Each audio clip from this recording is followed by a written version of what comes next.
In this video, I'm gonna go over the results of my 2-week rapid fat loss mini cut method I used from some unpublished research out of USF. I'm gonna recap what I did, some of the things I noticed both mentally and physically, some strategies I took to help, the results of these 2 weeks, and what I saw is the pros and cons to such an aggressive approach. So really quick, I'm gonna do a recap on what they did in the study and what I chose to do from it, but to get the full picture, if you haven't seen last week's episode, I would start there first. This is gonna be a 4-part series and the playlist will be in the description. So as a reminder, the point of this research was to see if you could do a short, aggressive approach, but keep your protein up and your resistance training up. Can you see some decent fat loss without seeing much harm in your lean body mass as well as your resting metabolic rate? And what they did is took 2 different groups, and in 2 weeks, they both ate in a 37.5% calorie deficit. It's just one did 37.5 2 weeks in a row. The other did 50% 1 week and 25% the next week. I chose to do 37.5 for both weeks, which meant for me, with my maintenance calories being around 2,850, I ended up eating about 1,780 calories for the duration of this cut. And a quick point I want to make, high and low calories is specific to the individual. 1,700 calories to me might feel like what 1,000 calories feels like to you, or 800, or 2,500. So you don't want to look at my numbers or anybody else's numbers and compare that to yourself because it's irrelevant. Now, another thing this research did was have actual macronutrient breakdowns. This is something I haven't done since about 2019. I've always just done calories and protein and not really worried about my macros. So with the method they used, this put me at about 180 grams of protein, 160 carbs, and 47 grams of fat. And it was definitely an adjustment period for me to get used to tracking these strict macros. The first couple days, I really didn't like it. It just felt so restrictive, but it was actually probably a good thing I was doing this because when I get really low calorie like this, I tend to eat pretty low fat. All my protein sources are going to be super lean, things like chicken breast, egg whites, shrimp, tilapia, things that basically have almost no fat. If I was left to my own devices, I probably would have only averaged maybe like 20 grams of fat, which is much too low for a man. I recommend no less than about 40 grams for most men, 30 grams for women. So it was good that I was being forced to keep that fat up. Now, would anything terrible happen in just like 2 weeks? Probably not. But you do want to make sure you're not going too low fat to make sure you're supporting your hormones, nutrient uptake, things like that. And as another reminder, the study said don't change your exercise activity levels or anything like that. So I kept doing the same amount of training, which that's a big mistake a lot of people make. Your training should stay pretty much the same, whether you're cutting, building, maintaining, it doesn't matter. Utilize the training during your non-dieting phases, and that's actually going to make the biggest difference in your actual physique changes because that's when you really build the muscle, build your metabolism, and it creates the change you're looking for when you do go into your fat loss phase. But anyways, I did pretty good job with this. My steps did go up a little bit, not really even intentionally. It was just I had more time on the weekends. I wasn't going out to eat and it was kind of home and I was just getting things done. So I was walking around the house and doing a bunch of house chores and stuff. So looking back, I usually averaged around maybe 4,500 steps a day. And during this phase, I averaged more about 6,000. So I did see a bit of a bump in steps, but nothing crazy. Now, as far as how things went, both mentally and physically, initially the big challenge up front was the hunger. For the first 3 days, I was just absolutely ravenously hungry. I mean, it was insane how bad this hunger was. And by day 3, when it was so bad, I just thought, oh man, if it's gonna be this way for all 2 weeks, I don't think I'm gonna make it. And I was on the verge of just saying, nope, I can't do it. It's not for me. And when you look at the research, there actually were dropouts. 9 out of the 50 participants did drop out of the study. And to be honest, for me to say that it was that bad with the hunger, that's really saying something because I don't really like to be like, okay, toot my own horn, I'm really good at this or whatever, but I am actually pretty dang good with sitting with hunger and not letting it change how I do things. I honestly think it's one of the biggest reasons why I tend to do so much better than most people. I'm gonna stick to my plan regardless of what the hunger levels are like. And one of the biggest reasons why people give up and overeat and everything is because they just cannot handle dealing with hunger. So that's why I say, man, it was pretty bad. Now, thankfully, day 4 got significantly better. I mean, I was still hungry the whole time, but it wasn't completely unbearable again, but I was definitely looking forward to getting some more calories in my life at the end of the 2 weeks. And as far as some other mental things too, I mean, first of all, part of the reason why I didn't drop out is because I do understand the value of doing hard things. I mean, it really has a lot of carryover into the rest of your life. When you do things that you really don't feel like you can do or really just don't want to do it, but you do it anyways, that builds a lot of confidence and pride, and that can really help you just as a whole. But what I was not expecting was I was dealing with things that I've pretty much never dealt with basically my entire life going through this process, getting frustrated by what I thought was a lack of results in the beginning and not seeing fast enough progress. I felt like I was in a rush. There was a lot of frustration. And this is coming from someone who just knows some weeks you're going to lose well, some weeks you're not. In the past, I could actually gain weight during a week of a cut and it wouldn't even bother me at all. I would just go, hey, it's part of the process. But there's something about being extreme where now you expect fast results. You're doing things that really suck, you better damn well get good results for it, right? So the first handful of days, I basically saw my weight not really even change at all, and I was just thinking like, what am I doing here? Why am I doing this to myself? I definitely had the urge to just say screw it and just do whatever I want. I mean, if you think about what I did, what a lot of people do is way more aggressive than that, and mine was for 2 weeks. How many people go into a diet, maybe have maintenance calories of like 3,000 to 4,000 calories, and then they just eat like 1,000 calories a day and go into about a 75% calorie deficit, and then they do it for not 2 weeks, but months. Like, I've always known, physiologically speaking, why rebounds happen, why binging happens, but this process was pretty eye-opening for me to really even kind of see a bit better why it's such a struggle, and I can't even imagine trying to do something much more aggressive than this for a long period of time. So yeah, please don't crash diet. I say it all the time, but now I'm really saying, do not do it. It's not gonna end well. You need to be patient. But anyways, okay, fatigue was also very high throughout this process. That kind of took me by surprise. Usually at the start of a cut, I don't really notice much fatigue until much later on, but being on such low carbs and everything, I guess it's not that surprising. And by the end, I was beat. I mean, the last day of it, unfortunately, was leg day. That was not well timed. And I just was dragging myself through this workout, but thankfully I got through it. And I'm gonna talk later about the actual like physical weight loss results and everything. But right now I want to talk more about some of the strategies I took to help keep myself on plan and set myself up for success. So the first thing I did is one of the biggest recommendations I make all the time, and it's the one that I feel like almost nobody actually listens to, and that's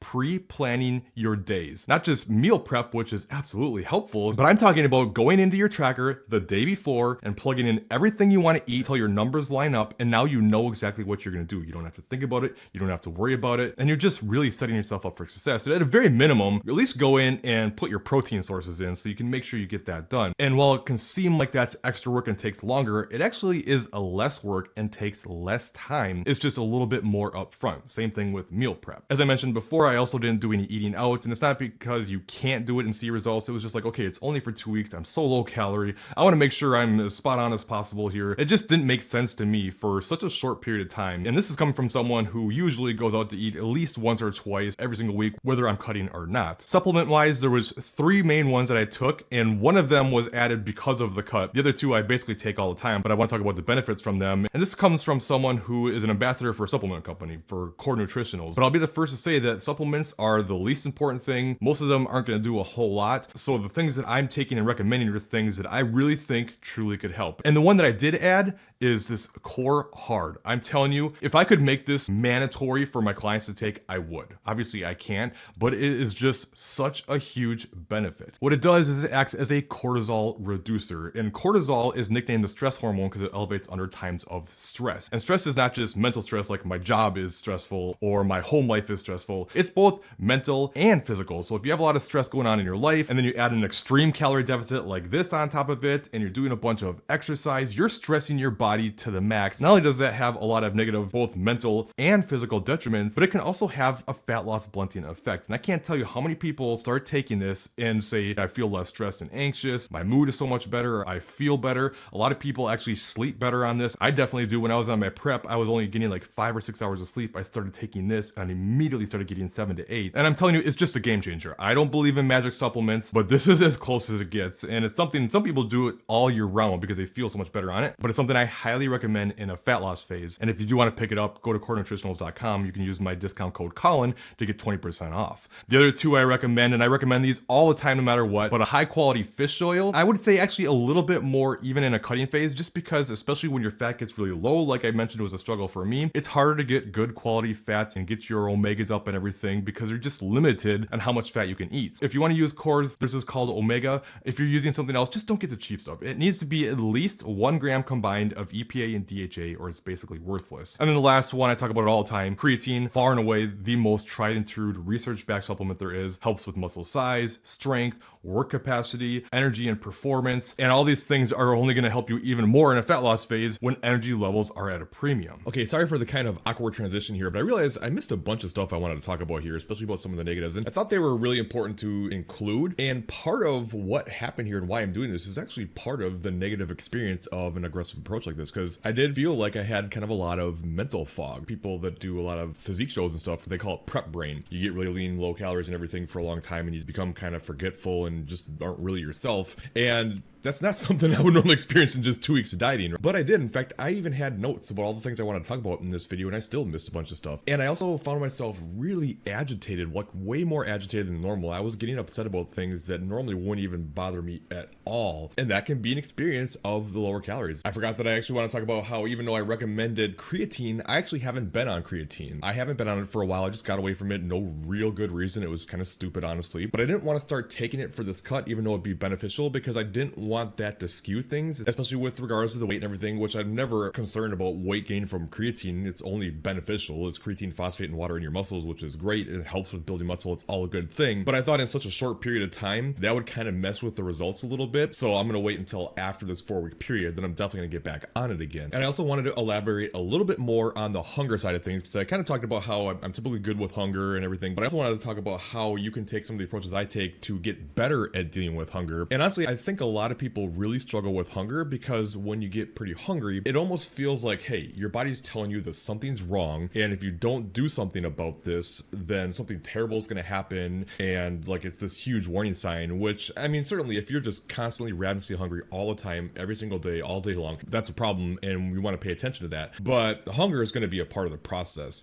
and hunger actually tends to go away on its own too. Like, you can be really hungry and just sit with it, and eventually that hunger is going to subside. And especially if you've been dieting a long time, sometimes it's almost like food is like the gateway drug to hunger. It's like you might not even be that hungry, you start to eat, and it like turns this signal onto your body to just be super hungry. So you eat your meal, you're still hungry, you keep eating, and like it just never goes away. So a really good strategy is to have your pre-planned meal, eat what you're supposed to eat for that meal, and even though you're probably still going to be hungry after it's done, do not eat for at least a half hour. And then if afterwards you're still super hungry, you feel like you need to have something, okay, have something that's really safe, something that's almost all protein, like egg whites, or even just an apple or something that's pretty filling and it's not a whole lot. You can do that, but almost all the time you're going to find that you're not hungry anymore. But if you keep eating because you still feel hungry, you're just going to keep eating. It's not going to shut off. So always remember, just because you're hungry doesn't mean you have to eat. And especially if you want to make big changes, you're going to have to be able to deal with hunger, because you're never going to be in a position where you're just not hungry anymore. It's definitely something to work on. Not easy, but it's important. Okay, back to the rest of the video. Okay, let's talk about the results from these 2 weeks. We're going to talk about weight. I'm going to show you pictures. I'm going to talk about measurements, but let's start with the weight side of things. And normally when I'm talking about weight, I always recommend you weigh yourself every single day, take an average of those 7 days, and look at that as your actual weight, because you can go up or down several pounds and it has nothing to do with body fat. It's all water weight. So by taking an average, you take away those fluctuations, you get a more accurate representation of how things are going. However, with just 2 weeks and a very aggressive approach, it's probably not the best. I did both. So I'm going to give you results taking just averages and also looking at the start to the very last day and compare both. And while I wasn't sure what I was going to do for the beginning, it ended up being kind of irrelevant because the day before was the exact same weight, 182.7, as what my average was anyway. So that actually kind of worked out pretty well.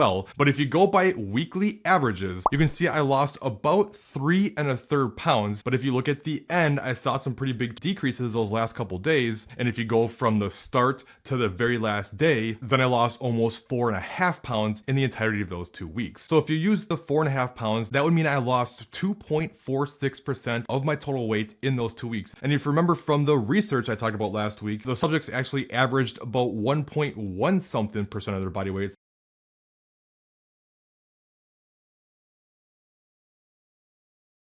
But even then, it really wasn't anything kind of crazy with regards to results. In the name of the potential study, it's talking about rapid fat loss. That's the approach, right? Would I consider what I saw rapid fat loss? No, not at all. I mean, usually I recommend no more than about 1% of your weight on average. Now, typically when I go through cuts, it's less. I usually do about 0.5%, so it's much slower. But if you take the 2 weeks, I averaged about 1.25% per week. Not that much more than that kind of higher recommendation. And again, for such a short period of time, probably not a big deal. It's not like you see huge slowdowns in metabolism from just 2 weeks. However, with all that being said, I think I actually saw much better results than even what the weight would say, because if you look at the measurements from my waist, when I say waist, I'm talking about measurements around your belly button. And in those 2 weeks, I lost 1 1/8 inches off my waist. Over an inch in a couple weeks is a lot, especially for someone who isn't a huge guy to begin with. So I definitely feel like there was some recomp, probably because I was much more intense with my training, much more purposeful with everything. And it's just a great reminder that not everything is about discussion. scale. Now, as far as differences in the photos, there's certainly some differences here. I mean, it's not extreme, but if you really start to pick apart some areas, I can definitely see some in my obliques. I definitely see a little bit better definition in my arms and stuff, but it's nothing crazy. And it's always a good reminder that so many people get caught up in, and you just need to lose 5 pounds. We get so stressed about 5 pounds, and it's like 5 pounds is never gonna make a massive difference. I mean, of course, for a smaller female, a much higher percentage, but most of the time, 5 pounds isn't gonna be super noticeable, and it's not like we're walking around with our shirts off all the time and everyone's judging us by it, and seeing photos and comparing them side by side like this. It's just not gonna be noticeable for the most part. Now, as far as the pros and cons goes, I guess I'd say anything about the pros. The nice thing is, okay, you can get in and out quickly. If you really struggle with going on with a little bit longer of a cut, it can be easier to be more spot on for such a short time. There's a deadline coming up real quick. I can just do what I need to do, get in, get out, and that can be of some value. You definitely don't want to do this if you're coming from a long history of dieting, especially extreme dieting, or if you're trying to repair your metabolism during a reverse diet that's going to screw everything up. This is for if you are in a long maintenance or building phase, getting a bit uncomfortable, still not going to be dieting for a long time like me. It's going to be another year. Okay, now you're just going to take a little bit off and then get right back into building. And using this approach, you can just knock it out quick versus making it take maybe like 6 weeks or so using a normal cutting approach. The cons are basically everything that's negative about dieting gets exacerbated when you use an extreme method like this. Hunger is going to be much worse. Energy levels are going to be worse. Possibly strength levels. Everything was way more challenging than it normally would be for me. And I got a lot of the effects I don't usually feel until way towards the end of a cut when I'm much leaner, and I got them right away. Now, I'm not trying to say what happened to me will happen to everybody. Everyone's a bit different. Maybe I'm an anomaly. I kind of doubt it, but it's possible. But especially if you're someone who struggles to stay on plan because you're mentally exhausted, physically exhausted, you get emotional about things, this is probably going to make all of that significantly worse, and the process will go horribly, so that wouldn't be a great approach for you. And this all begs the question, would I do something like this again? And I would say probably not. I'm never going to say never. It's certainly a viable option. Maybe I would. I think if I was to do it in the future, I would alter it a little bit. And one, I would probably do a little bit less of an extreme calorie deficit and add in more activity. I'd much rather just go out and do more walking and stuff and be able to eat some more food. I would also, instead of doing 14 days in a row of low calories like this, I would probably keep the time the same, but I would put a 2-day refeed in the middle. So I'd do 7 days of the bigger deficit, 2 consecutive days refeeding around maintenance, refuel back up again, and then another 7 days after that. So you kind of break it up a little bit. I think that would probably go a little bit better. But even still, I think for me, I would prefer having it take longer, but not suck so bad. So even if it was like, okay, I'm going to do a 6-week cut, do a normal 20 to 25% deficit, maybe lose a pound a week or so, if even. So it's just not going to be such a miserable experience. And for me, I'd rather spend 3 times longer having it not suck so bad than a shorter time having it really suck. But that's me. You'd have to determine for you what would make the most sense. So for me now, remember, the study was actually 4 weeks long. So it was 2 weeks in this bigger calorie deficit. And then for the next 2 weeks, they said, free will, go do whatever you want. Now, I mentioned in the previous video, on average, people ended up eating about 11% less than their maintenance calories before the diet started. The only thing I know I'm going to do for sure, and I'll of course cover it all in the next video, I'm for sure going to spend the first 3 days doing a refeed. So if you remember from the previous video, after the 2-week diet period, they saw a reduction in their resting metabolic rate of between, I should have looked it up, I think it was like between 5 or 6%. So I'm going to do something similar to that, maybe a little bit more, and I'm going to spend 3 days eating 2,650 calories. So that's 200 calories less than my pre-diet break maintenance calories. So that should be probably similar to my maintenance, maybe even a little bit below, but I'm just looking forward to enjoying some more food for a few days here, refueling back up. And then after that, I'm going to determine what I want to do. Maybe I'll go back into a deficit again, definitely not as extreme, maybe your typical 20 to 25%. Maybe I'll just kind of keep with this 2650. Maybe I'll just start reversing out from here. I don't know what I'm going to do. It just depends on how I feel after those 3 days and what I feel like doing. But I'll of course update you completely. And then again, I plan on doing another follow-up probably about a month later just to see where things are at. But my biggest curiosity right now is what are my hunger levels going to be like, especially after these next 2 weeks. Oftentimes after a diet, hunger can be actually even worse than in a cutting phase. But my hope is anyways, that since it was such a short period of time, won't be so bad and hunger will return back to normal within at least a few weeks, but we'll just have to see. So stay tuned.